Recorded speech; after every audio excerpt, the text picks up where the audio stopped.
Her husband rejected her, left her with nothing, and watched her suffer.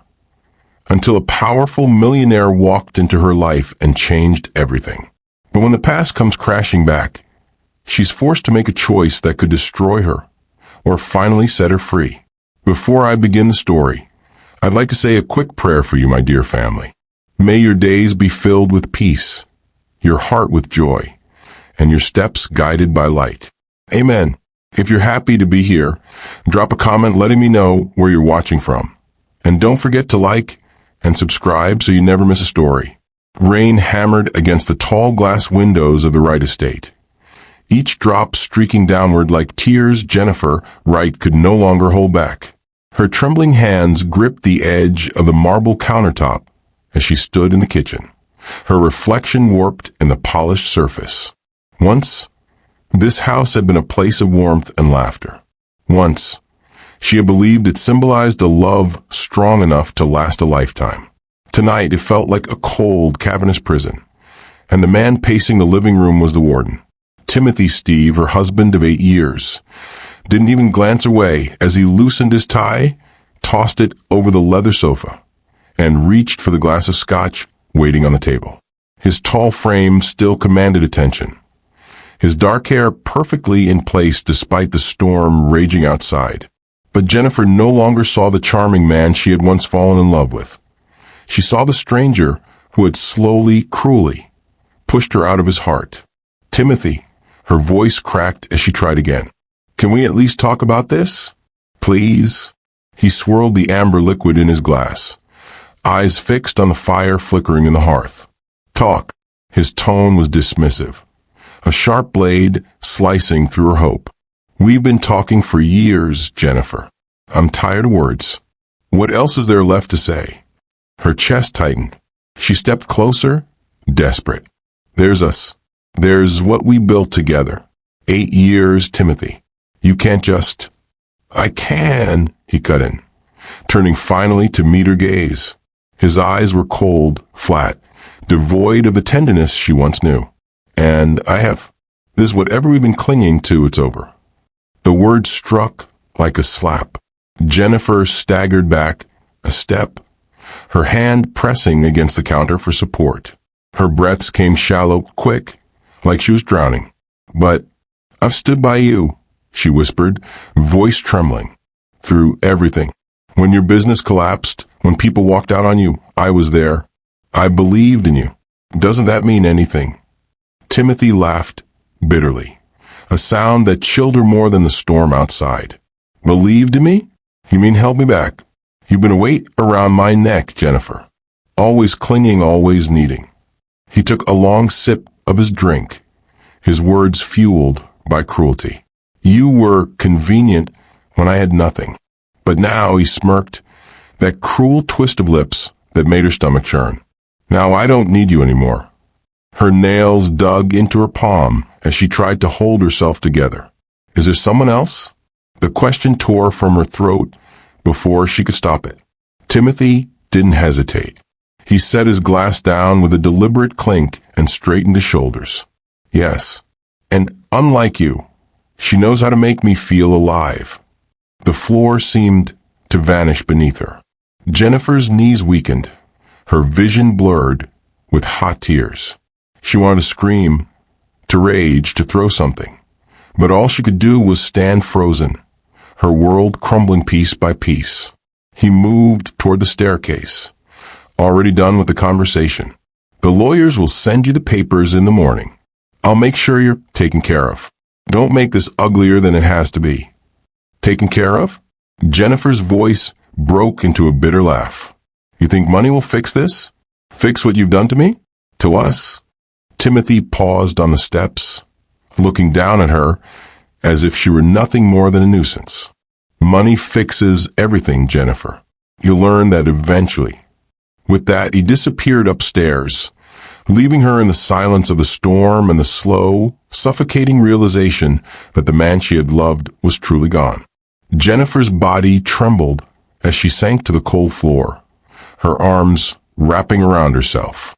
The storm outside raged in harmony with the storm inside her chest. Lightning illuminated her reflection in the glass. A woman with tear-streaked cheeks, tangled hair, and eyes hollow with pain. The woman she saw wasn't Jennifer Wright, wife of Timothy Steve, the woman who once hosted grand dinners in this house, who wore pearls around her neck and hope in her eyes. No, this woman was broken, discarded, left to suffer like something worthless. She pressed her forehead against her knees, rocking slightly as the weight of rejection pressed down on her.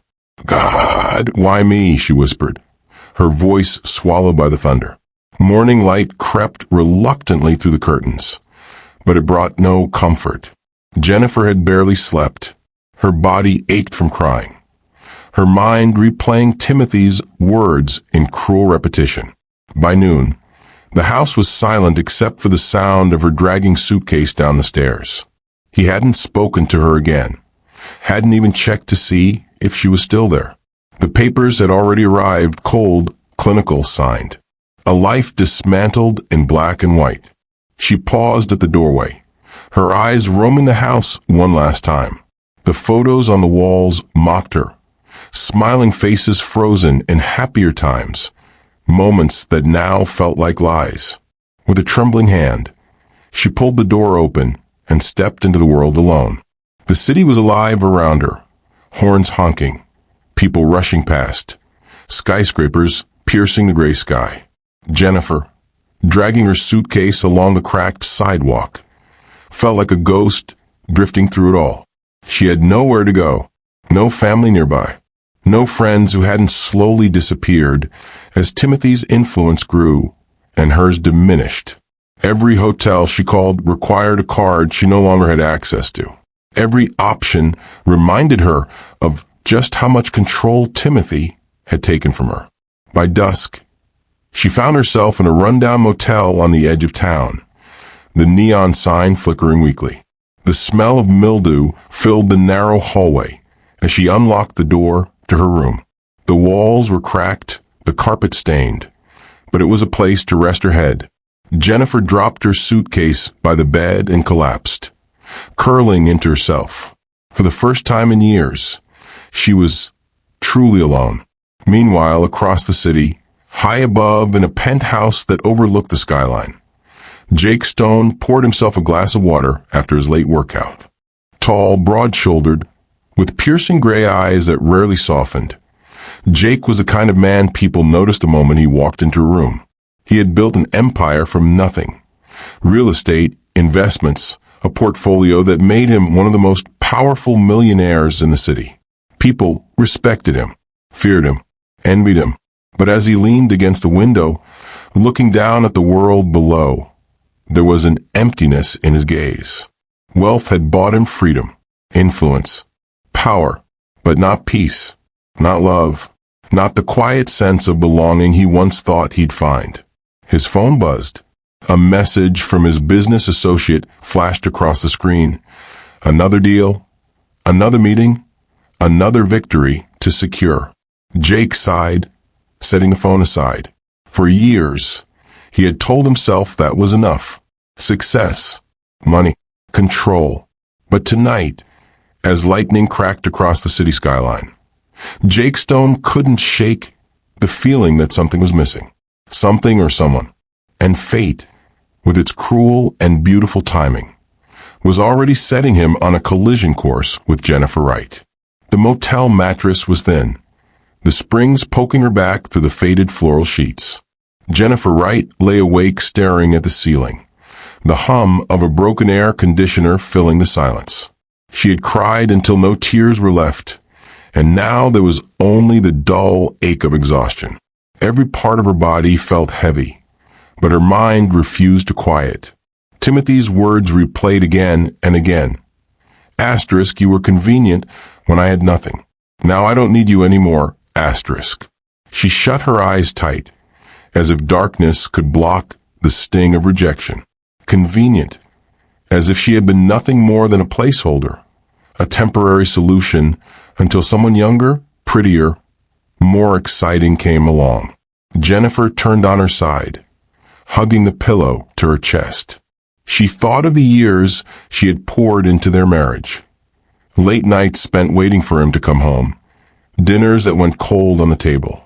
Her sacrifices so he could build his career. And this was her reward. A cheap motel on the wrong side of town. Her heart shattered beyond repair. The next morning, she forced herself up. The mirror above the sink revealed a pale, weary woman with red-rimmed eyes and hair tangled from restless sleep. She barely recognized herself. Pull it together, Jennifer, she told her reflection. You can't let him destroy you completely. She dressed in the only clean blouse she had, brushed her hair into some semblance of order, and stepped outside into the bustling city. She needed a job, something, anything, to start piecing her life back together. But reality was cruel. Every cafe she walked into, every store where she asked for applications, she was met with polite but firm rejection. Her resume was thin. Years of being Timothy's perfect wife left her with little professional experience. Employers smiled sympathetically, but she could read the truth in their eyes. Asterisk, you don't belong here. You're too fragile, too inexperienced, asterisk. By noon, her legs ached from walking, and the sun beat down mercilessly. She stopped at a park bench, sinking onto the wormwood. Children laughed nearby, chasing each other around the fountain.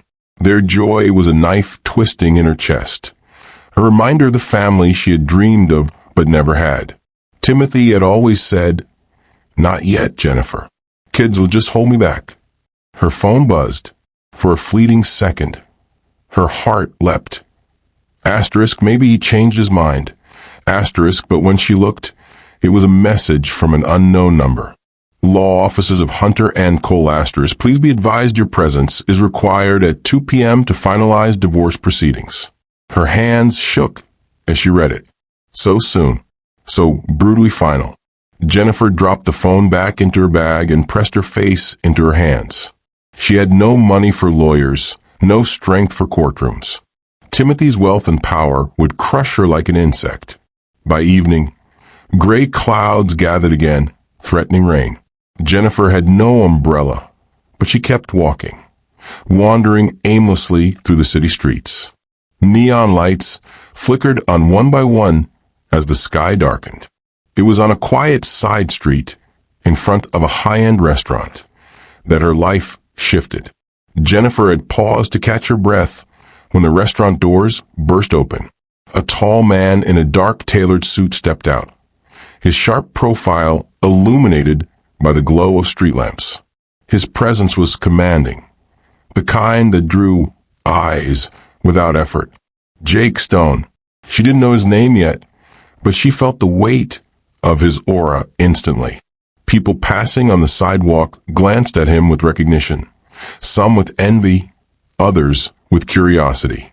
He moved with the confidence of a man who owned not just the building behind him, but the city itself.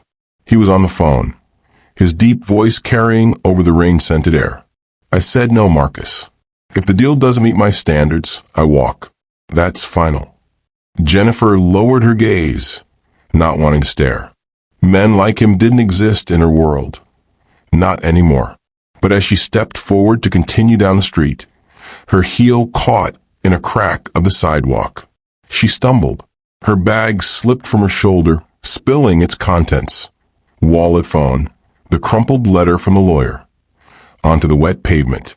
Before she could react, the man was there, crouching down to pick up her things. Large, steady hands gathered her belongings with surprising care. You should be more careful, he said, his voice smooth but firm. He held out her phone, his eyes steel gray, piercing, meeting hers for the first time. Jennifer's breath caught. His gaze was intense, as if he could see straight through her fragile exterior to the chaos underneath. Thank you, she stammered, taking the phone from him. Jake glanced briefly at the lawyer's letter before handing it over. His brows furrowed, a flicker of something. Curiosity? Sympathy? Passing through his expression. You okay? He asked, his tone softer now. Jennifer hesitated. The automatic answer was yes, the polite, guarded response. But the weight of the last few days pressed down on her chest until the words stuck in her throat. "No," she admitted quietly, her voice barely audible above the distant rumble of thunder. Something shifted in his gaze. Most strangers would have walked away, offered a half-hearted nod of pity. But Jake didn't move. He studied her for a long moment, then reached into his jacket and pulled out a business card. "If you ever need help," he said, handing it to her, "call this number." Jennifer blinked, staring at the card. Asterisk Jake Stone. Stone Enterprises. Asterisk, the name sounded familiar, like something she had heard in passing on the news or in magazines Timothy used to read. She looked up to thank him, but he was already walking toward a sleek, black car waiting at the curb. The driver opened the door, and within seconds he was gone. Jennifer stood frozen in the rain, clutching the card. For the first time in days, a spark of something unfamiliar flickered inside her chest. Not hope, not yet, but possibility. The next morning, the spark had dimmed again. Jennifer woke in the motel with a pounding headache and a heart heavy as stone. She told herself not to think about the stranger in the suit. Men like that didn't belong in her world. Still, she couldn't stop herself from pulling out the card and tracing her thumb over the embossed letters. Jake Stone. She shoved it back into her bag and forced herself out the door. There were more job applications to fill out, more humiliations to endure. But everywhere she went, doors seemed to close in her face. By late afternoon, as rain poured once again, she found herself back on the same side street where she had stumbled the night before. The restaurant's golden lights glowed against the storm, mocking her misery. And then through the downpour, she saw him again. Jake Stone, striding from his car with an umbrella in hand, his presence commanding even in the rain. This time his eyes found hers first. He stopped. A flicker of recognition crossed his face, followed by something else. Something that made Jennifer's heart skip. Concern. She hadn't realized how drenched she was until he stepped closer, tilting the umbrella slightly over her. "You'll catch your death standing out here like this," he said. Jennifer opened her mouth to reply, but no words came. All she could do was look up at him, the storm raging around them, and wonder why fate kept throwing them into each other's path. The storm didn't let up that night. Rain turned the city streets into rivers of silver, headlights reflecting off puddles as cars rushed past. Jennifer stood under Jake Stone's umbrella, her body shivering though not entirely from the cold. His presence was overwhelming, steady, powerful, and yet unexpectedly kind. She wasn't used to kindness anymore. "Come inside," Jake said, nodding toward the restaurant. His voice left no room for argument. Jennifer shook her head quickly, clutching her bag against her chest. "I can't. I don't belong in there." Jake studied her for a moment, then sighed. "Suit yourself. But at least let me get you a cab. You shouldn't be wandering in this weather." A cab. The thought almost made her laugh. She couldn't even afford the crumbling motel, let alone a city fare. Still, pride forced her to nod. "Thank you." Jake made a call on his phone, his deep voice low and efficient. Within minutes, a cab pulled up. He opened the door for her himself, his movements fluid, precise, like a man used to control. Jennifer slid into the seat, the faint scent of leather and rain clinging to her clothes. Jake leaned down slightly, his gray eyes locking onto hers. "Call me," he said simply, tapping the card still clutched in her hand. "Don't wait until it's too late." Before she could respond, the door shut and the cab drove away.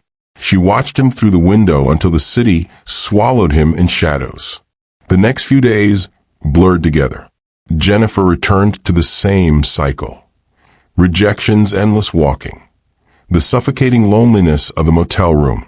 Her savings dwindled quickly.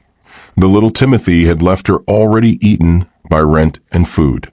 She tried not to think about him, about the way he had looked at her with disdain, as if she were nothing but a burden. But Timothy Steve had a way of haunting her even in his absence. On the fourth day, he appeared in person. Jennifer was leaving a corner store with a small bag of groceries when a sleek, black car pulled up to the curb. The tinted window lowered, and there he was, her ex-husband, immaculate as always in a navy suit, his hair perfectly styled.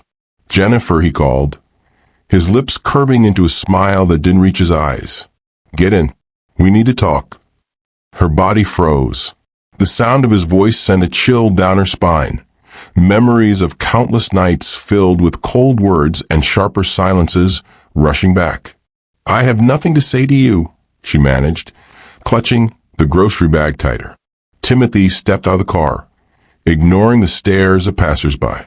His polished shoes splashed in the puddles as he approached her. "Don't be dramatic. I just want to talk." Jennifer shook her head, backing away. "You made it very clear there's nothing left between us." He caught her arm, his grip firm, his smile still plastered on like a mask. "Oh, Jennifer, you always were so emotional. I thought maybe you'd come to your senses by now." Her heart raced. "Let go of me." Timothy leaned closer, lowering his voice so only she could hear. "You can't survive without me. You never could. This little independence act, it won't last. He'll come crawling back sooner or later." Jennifer yanked her arm free, her voice trembling with fury. "I would rather starve than crawl back to you." For the first time, his mask cracked. His jaw tightened, his eyes narrowing. "Careful," he hissed. "You don't know what I'm capable of." She stepped back, clutching the bag against her chest like a shield. "And you don't know what I'm capable of anymore." With that, she turned and walked away, her knees shaking, but her spine straighter than it had been in years. She didn't see Timothy's expression darken as he watched her retreat, his mind already turning over ways to reassert control. That night, Jennifer sat on the motel bed, staring at Jake Stone's cardigan. The edges were slightly bent now from how often she had handled it. She told herself she didn't need anyone's help, that she had to stand on her own. But Timothy's words echoed in her ears, his grip still burning on her arm. Without allowing herself another thought, she reached for her phone and dialed the number. It rang twice before a low, steady voice answered. "Jake Stone." Jennifer hesitated, her throat dry. It's Jennifer, from the other night." A pause, then recognition softened his tone. "Jennifer, I was hoping you'd call." The warmth in his voice nearly undid her. She swallowed hard, tried to steady herself. I don't know why I'm calling. Her voice broke. "I don't know what to do anymore." Jake's silence wasn't heavy. It was patient, as if he understood she needed time to gather herself. Finally, he said, "Where are you?" She hesitated. The shame of admitting she was in a rundown motel pressed heavily against her chest. But something in his voice, something solid and unyielding, gave her courage. "The Riverside Motel, room 12. I'll be there in 20 minutes, Jake said firmly. Before she could protest, the line went dead. True to his word, 20 minutes later, a knock sounded at her door. Jennifer's heart pounded as she opened it, revealing Jake Stone standing in the dimly lit hallway.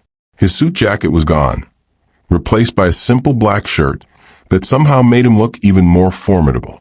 His eyes swept over her small room, the peeling wallpaper, the sagging mattress, the half-empty grocery bag on the counter. A flicker of something sharp passed through his gaze, though he said nothing about it. Instead, he focused on her.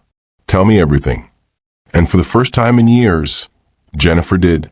She told him about Timothy, about the years of sacrifices and the sudden betrayal, about the rejection letters, the loneliness, the hopelessness pressing down on her.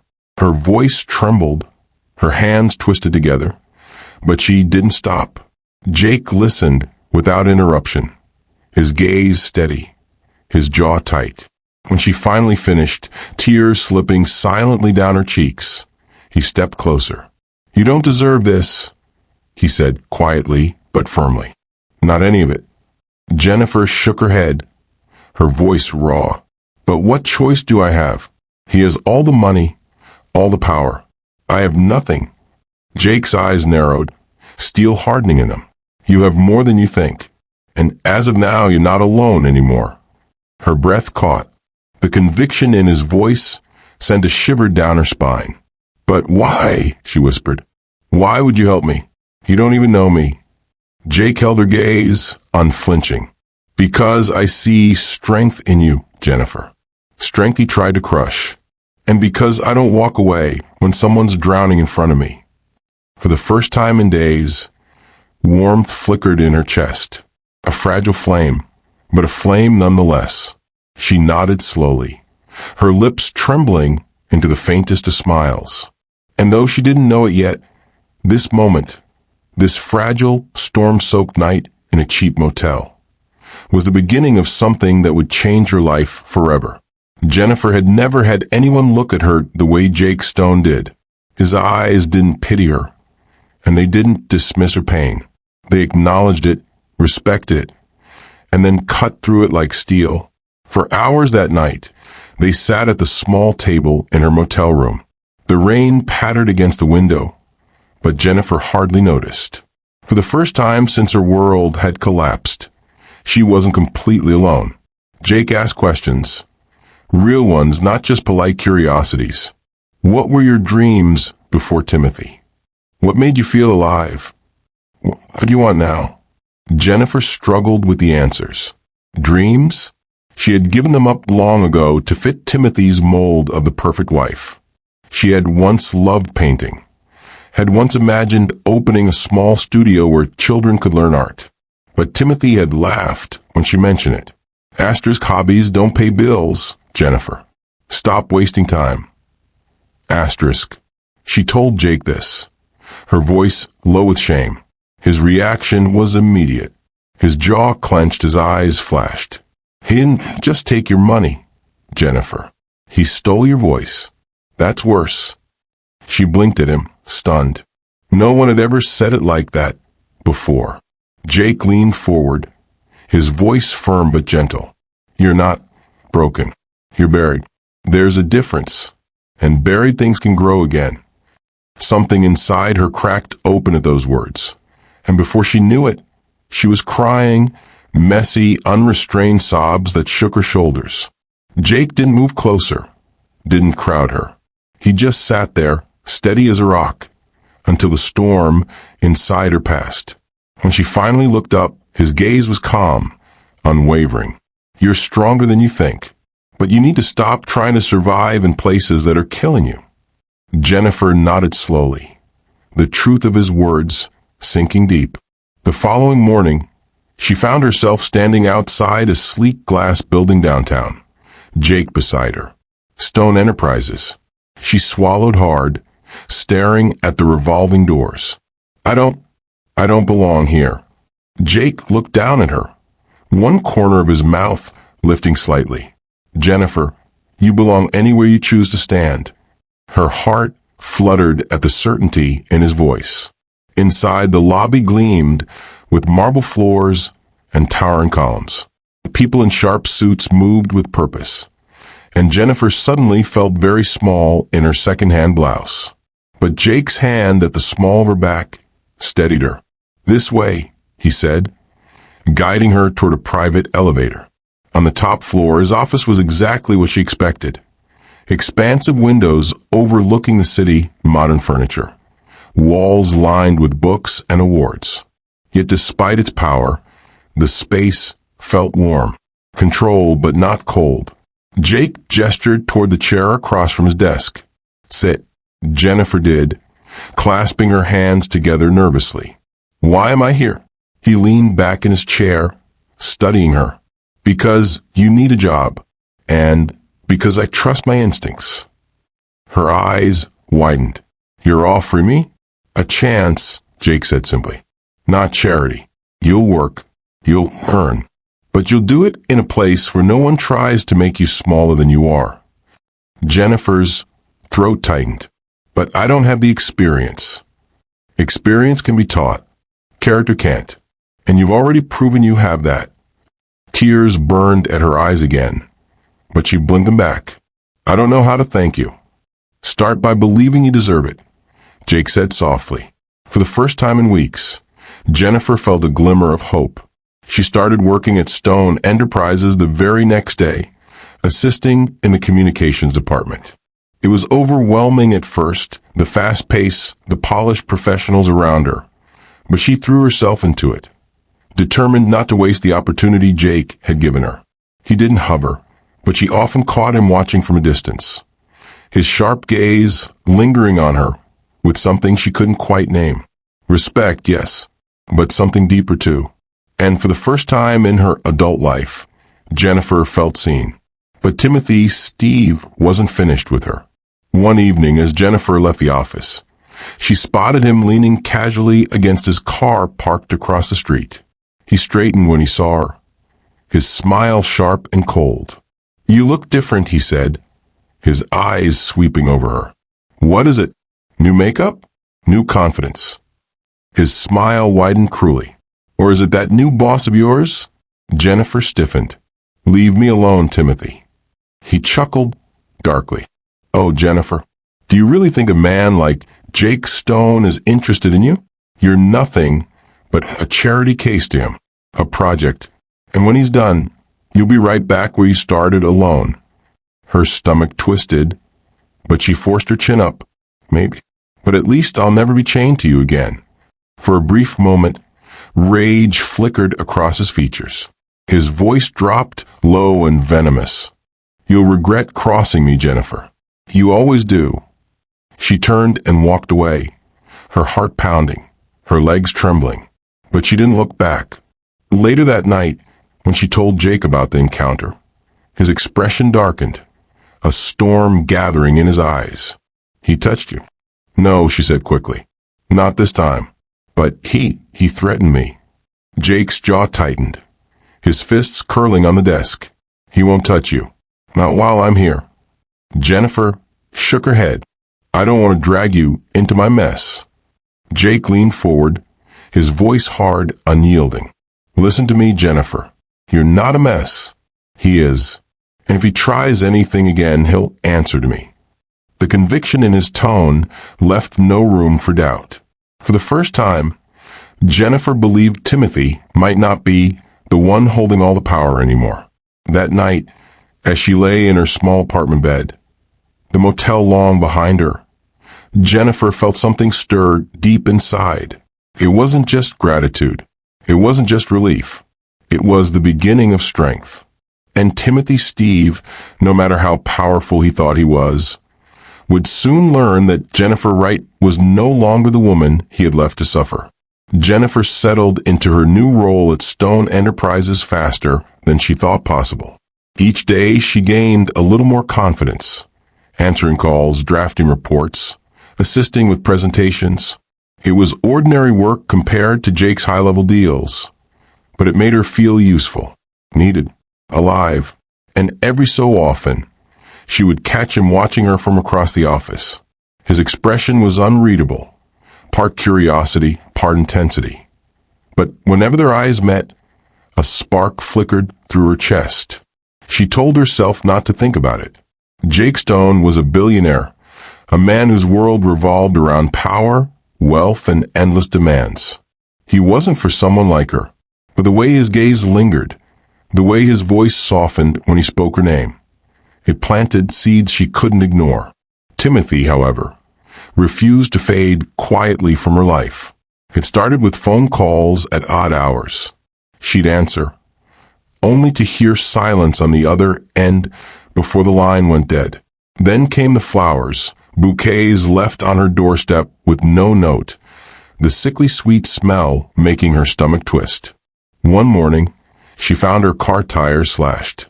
The police report went nowhere. No witnesses, no cameras, the officer had said with a shrug. Jennifer knew it was Timothy. He was playing his games again, testing how far he could push before she broke. But she refused to break this time. Late one evening, after a long day at the office, Jennifer stayed behind to finish filing reports. Most of the staff had already left, the building quiet except for the hum of lights. She was packing her things when the elevator doors slid open with a soft chime. Timothy stepped out. Her blood ran cold. "Hello, Jennifer," he drawled, his eyes glinting with smug satisfaction. "You've been avoiding me." Jennifer's throat tightened. "You're not supposed to be here." "Oh, come now. Don't be dramatic." He stepped closer, his polished shoes clicking against the marble floor. "I just wanted to see you, to remind you that no matter what little fantasy you're living right now, you're still mine." "I'm not yours," she said firmly, though her voice shook. "Not anymore." Timothy's smile faltered. "Do you think this stone will save you?" "He doesn't care about you, Jennifer. You're just another stray he picked up."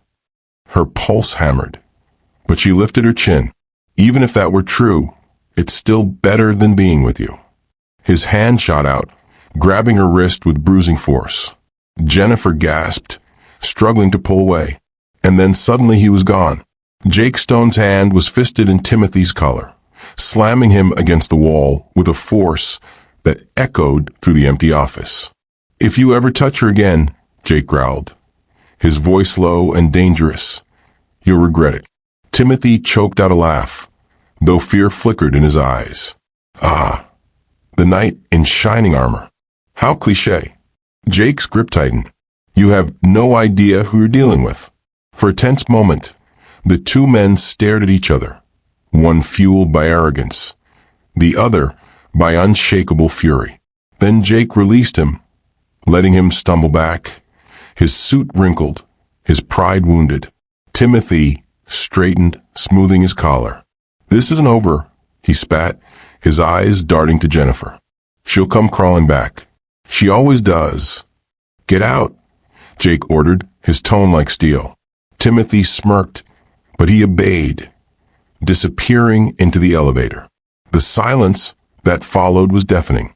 Jennifer's wrist throbbed where Timothy had grabbed her, but she barely felt it over the rush of adrenaline. Jake turned to her, his eyes still burning with anger. "Did he hurt you?" She shook her head, her voice trembling. "I'm fine." "You're not fine." His gaze softened slightly, though the storm in his expression hadn't faded. He stepped closer, lowering his voice. "You don't have to face him alone anymore, Jennifer. Not while I'm here." Her throat constricted. "But why? Why are you doing this for me?" Jake paused, his jaw tightening. For a moment, it seemed as if he might not answer. Then, quietly, he said, "Because I can't stand seeing someone like you broken by someone like him." Her breath caught, the air between them charged. "Jake," she whispered, unsure what else to say. For a long, suspended moment they stood there, so close she could feel the heat radiating from him, the raw intensity of his gaze holding her in place. But then he stepped back, as if forcing distance between them. "Come on, I'll drive you home." The ride was quiet, the tension thick. Jennifer stared out the window, her heart pounding. She wanted to thank him, to say something, anything, that might explain the turmoil inside her. But the words wouldn't come. When they reached her apartment, Jake walked her to the door. He lingered, his expression unreadable. "Lock this behind you," he instructed firmly. Jennifer nodded. "I will." He hesitated, then brushed his knuckles gently against her wrist, the same spot Timothy had gripped. His touch was soft, almost reverent. "Don't let it make you feel weak. You're stronger than he'll ever be." Her chest tightened. "Jake." But before she could finish, he turned and walked away, disappearing into the night. That night, Jennifer lay awake in bed, staring at the ceiling. Her body still trembled from the confrontation, but beneath the fear was something else, something new. For the first time in years, she didn't feel completely powerless. And the reason wasn't just Jake's protection. It was the way he looked at her, the way he believed in her strength even when she didn't. Timothy might still lurk in the shadows. But Jennifer was no longer the woman he could crush with a single word. Something inside her was waking up. Something Timothy had tried to bury, but Jake Stone had begun to unearth. Jennifer woke up the next morning with a different energy than she'd felt in years. The memory of Timothy's grip still haunted her wrist, but what lingered more was Jake's intervention. The fire in his voice when he said she wouldn't face this alone.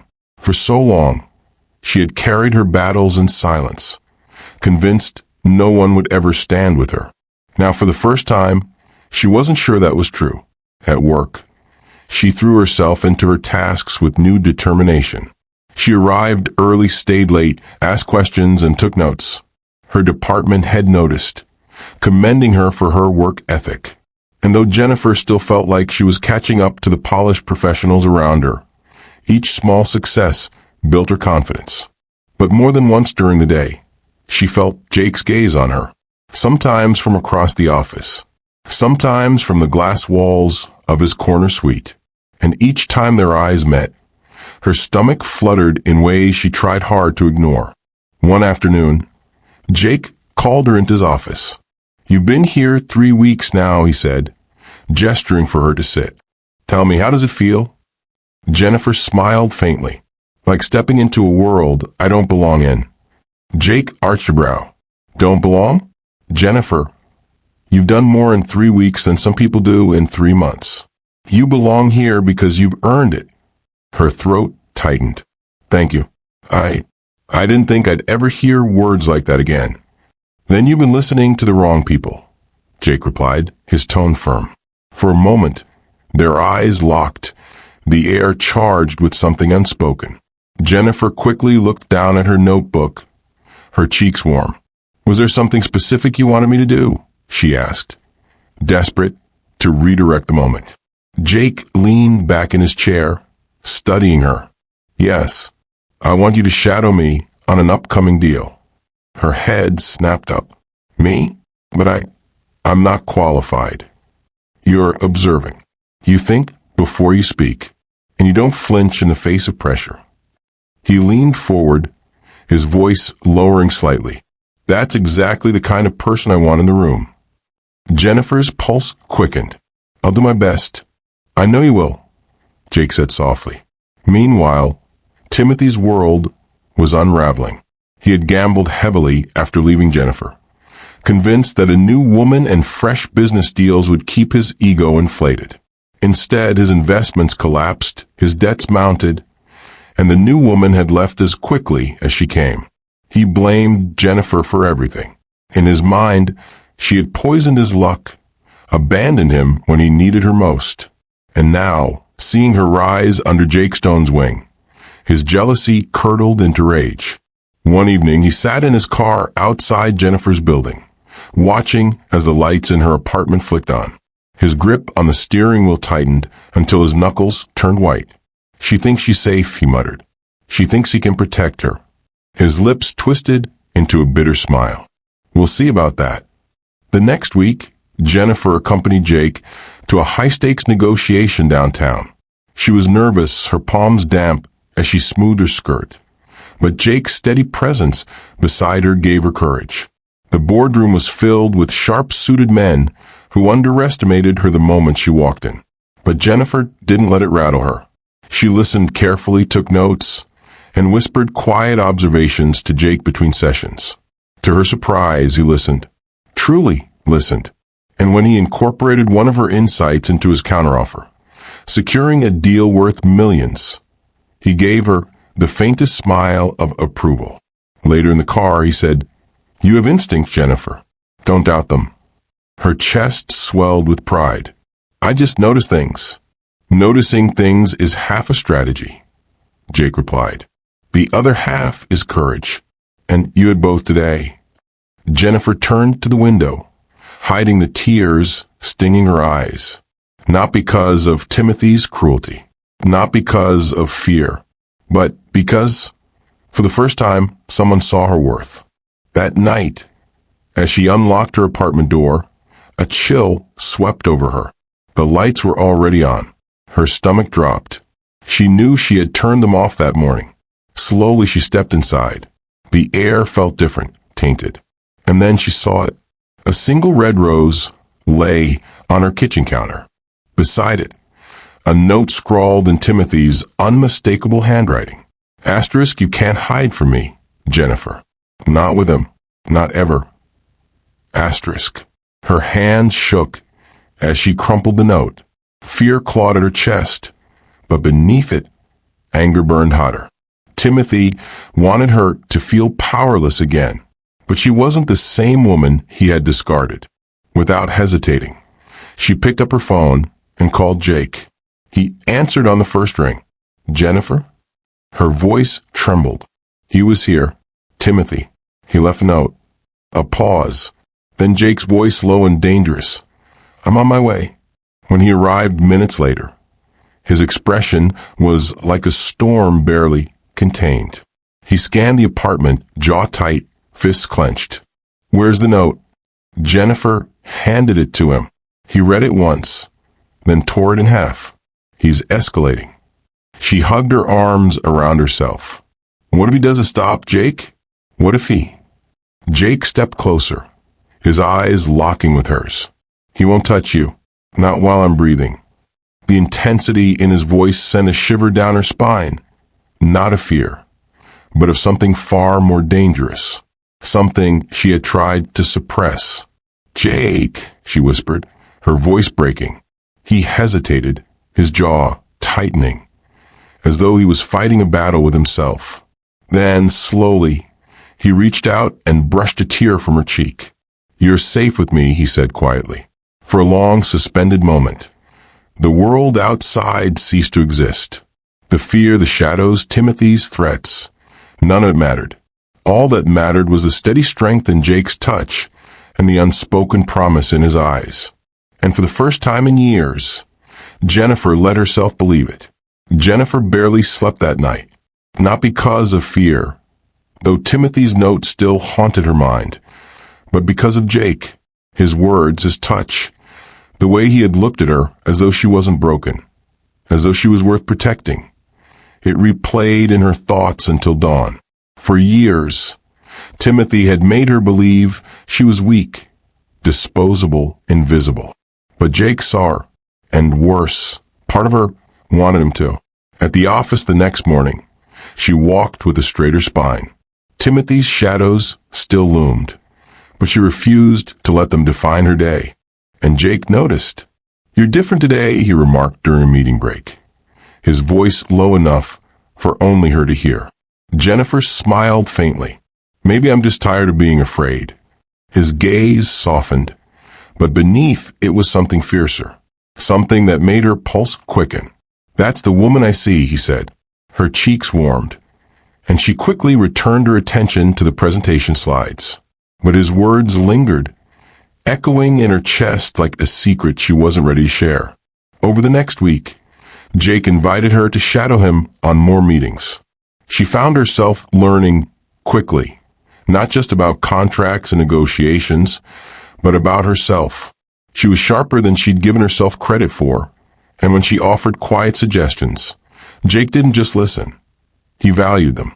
It was intoxicating.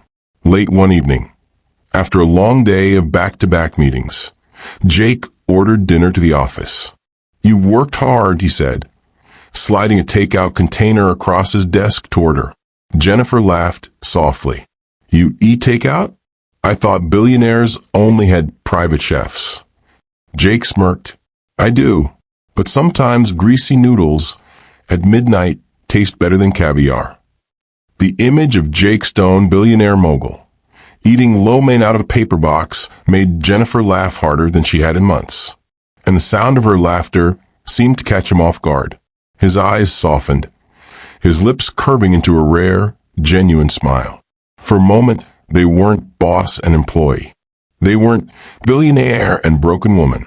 They were just two people sharing noodles in the glow of city lights. And Jennifer realized with startling clarity that she was falling for him. But Timothy wasn't done. One night, as Jennifer walked home from work, she sensed it again. That prickling at the back of her neck, the feeling of being watched. She quickened her pace, but before she could reach her door, a shadow stepped out from the alley. Timothy.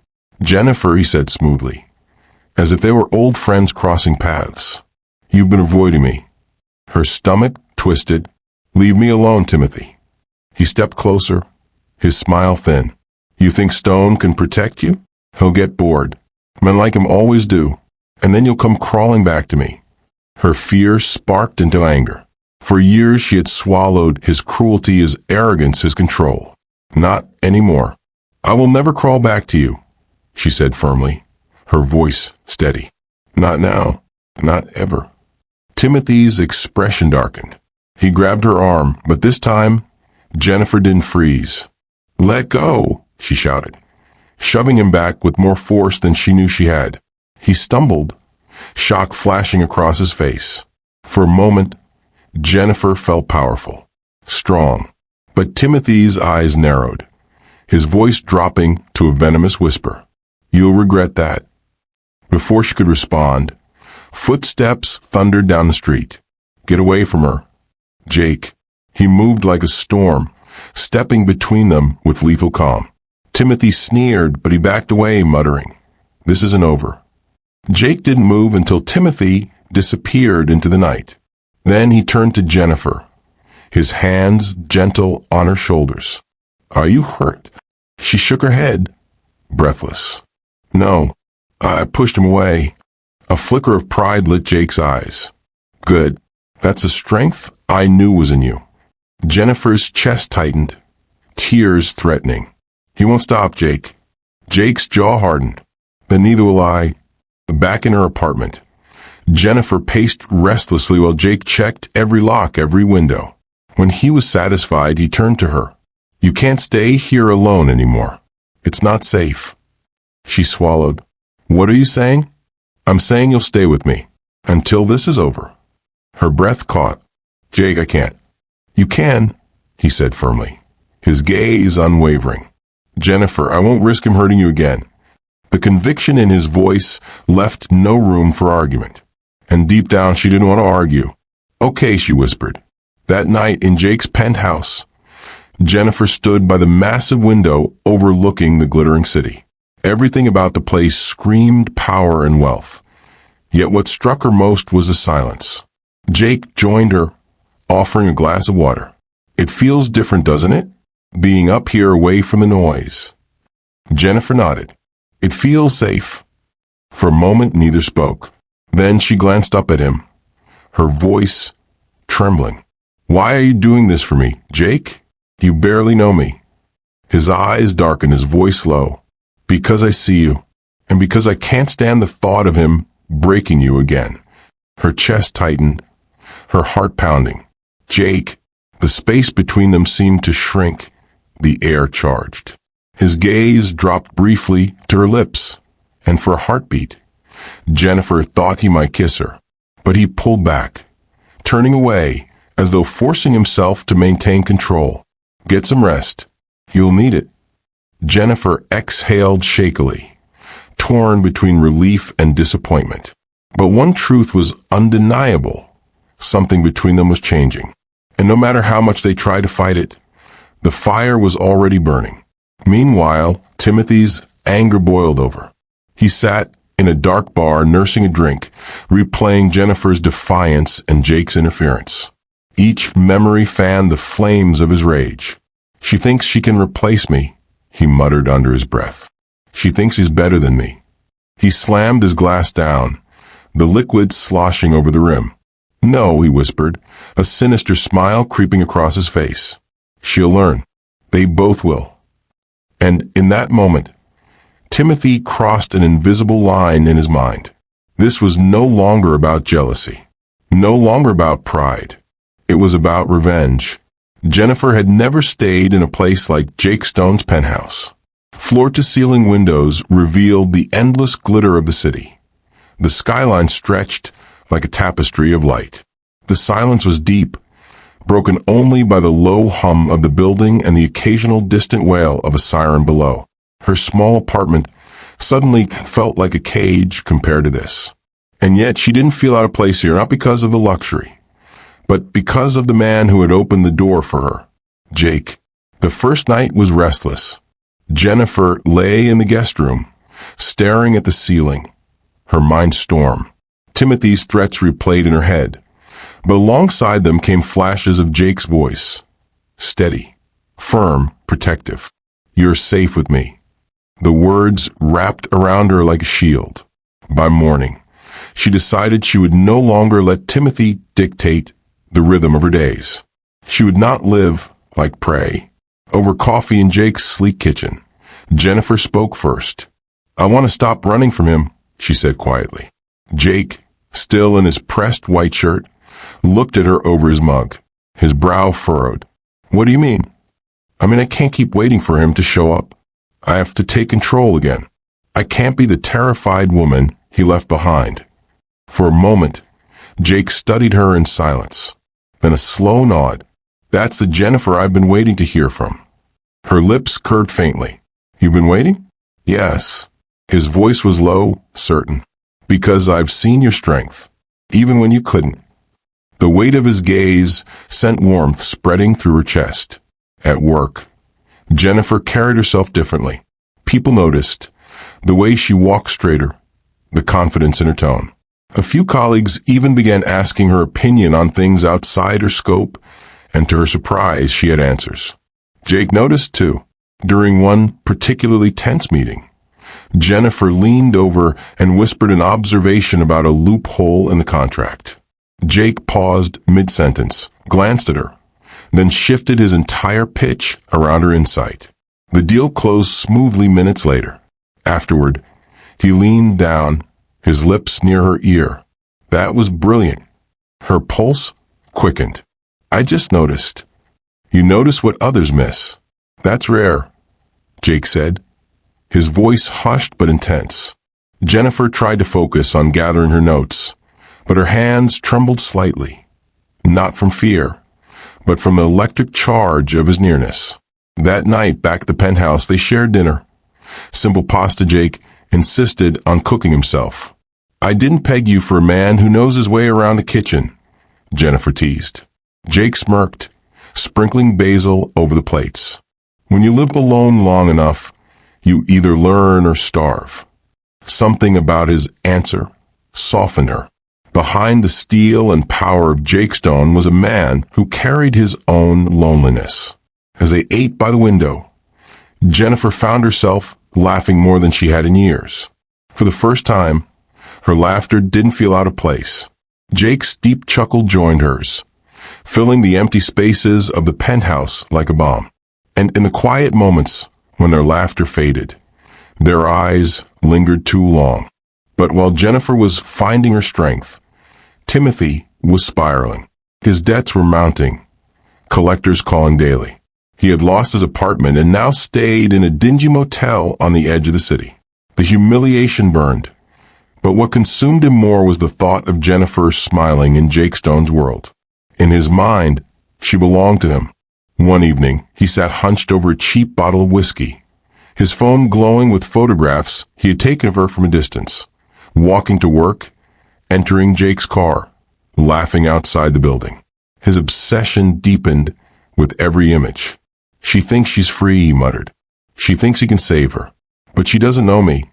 He slammed the phone down, an idea taking shape in the haze of his anger. If I can't have her, I'll make sure he won't either.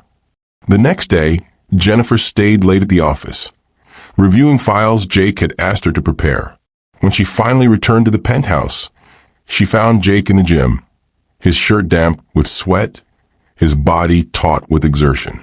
She froze in the doorway, startled by the raw power of him. Not just his wealth or his presence, but the man beneath it all. Jake caught her staring. A faint smile tugged at his lips.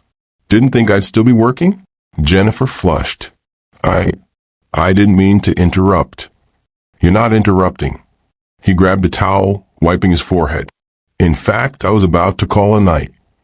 As he walked past her, their shoulders brushed.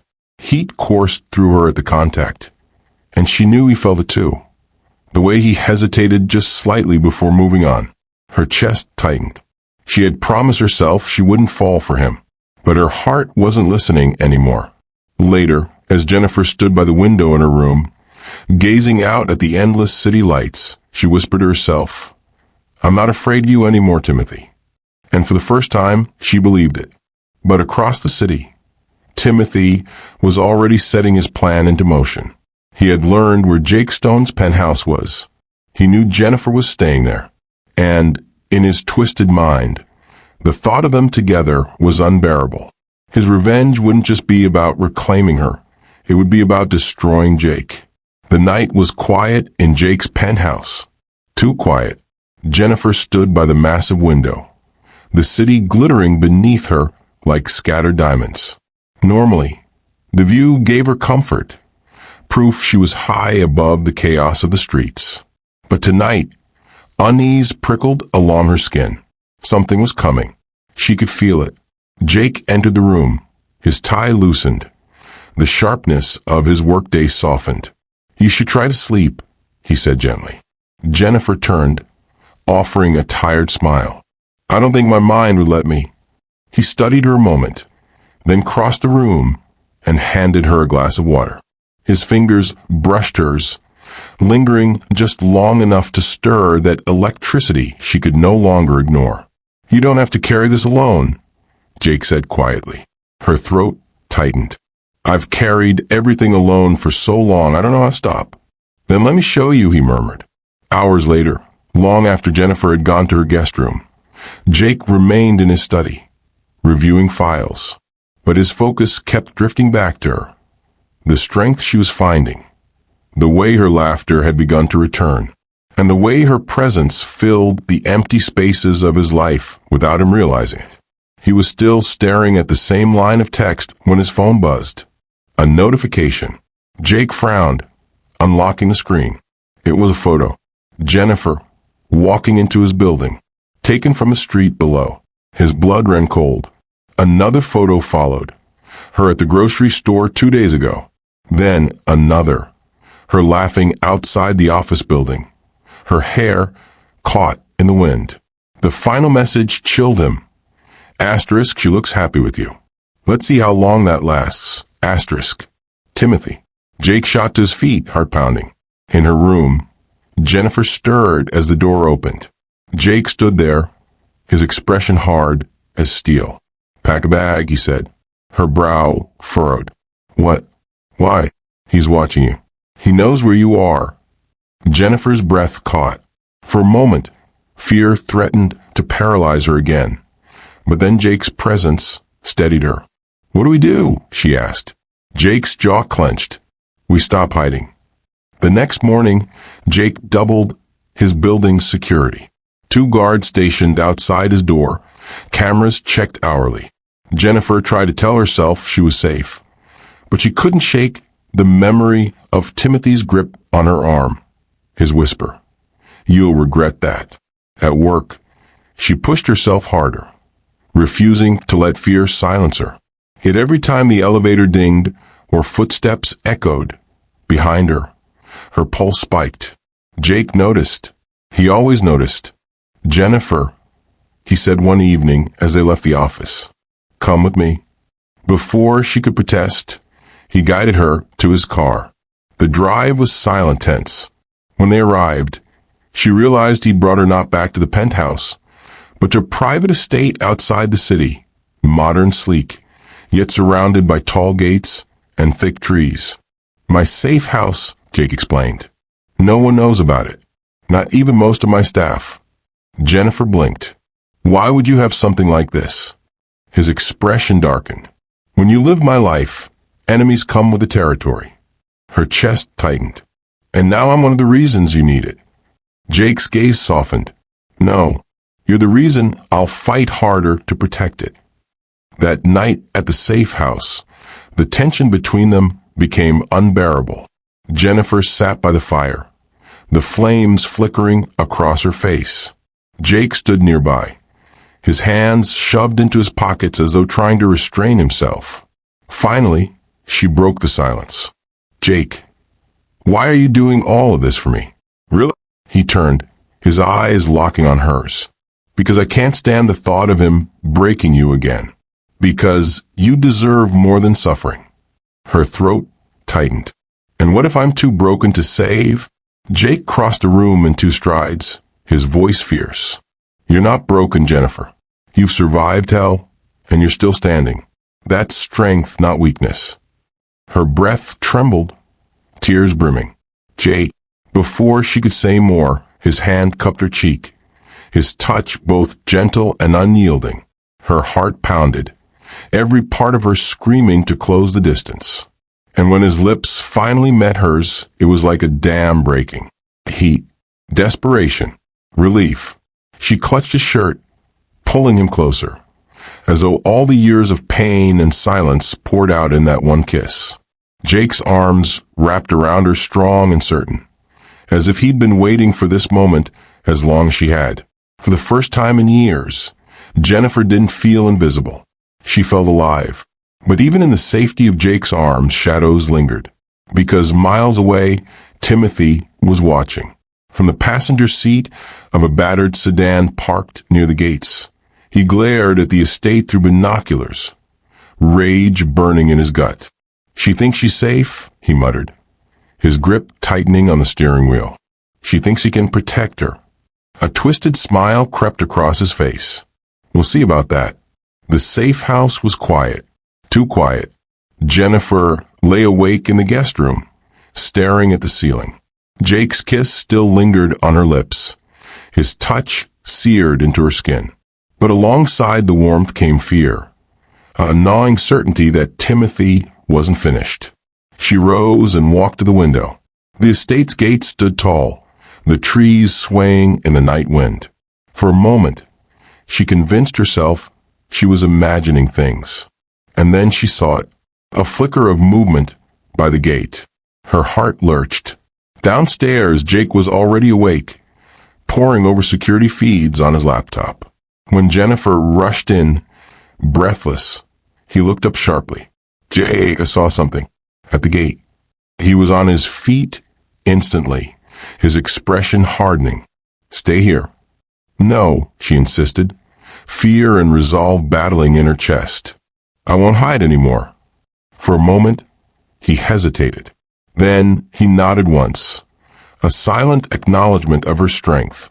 Minutes later, the security alarm blared. Cameras lit up with static. Someone had cut the feed. Jake moved with lethal calm. Grabbing the firearm, he kept locked away. He's here. Jennifer's pulse thundered. Every instinct screamed at her to run, to hide.